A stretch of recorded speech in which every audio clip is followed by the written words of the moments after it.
Gimana kita jadi orang yang active listening dan juga yang nggak gampang judge.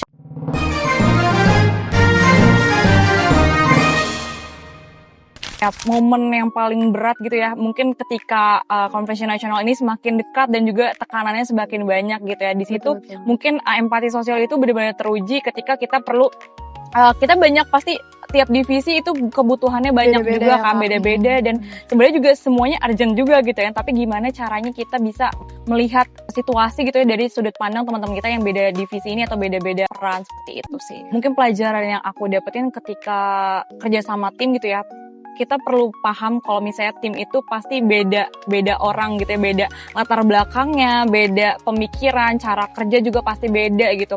Aku belajar sih kayak gimana caranya ketika kita membuat sebuah program ataupun acara yang besar seperti konferensi nasional itu kita perlu memahami sih, kayak saling memahami gimana sih teman kita cara kerjanya. Oh, cara kerja teman kita seperti ini, berarti kita perlu menyesuaikan juga. Dan selain itu juga aku belajar gimana sih caranya kita memahami situasi ya, situasi dari sudut pandang teman-teman di divisi lain gitu ya, dan juga active listening gitu ya, gimana kita juga dengerin dari POV teman kita yang di divisi ini seperti ini, atau di teman kita yang di perannya sebagai PIC seperti ini. Jadi kita perlu aku belajar sih sampai sekarang gimana kita jadi orang yang active listening dan juga nggak gampang judge lah buat kalau misalnya lagi ngelakuin kegiatan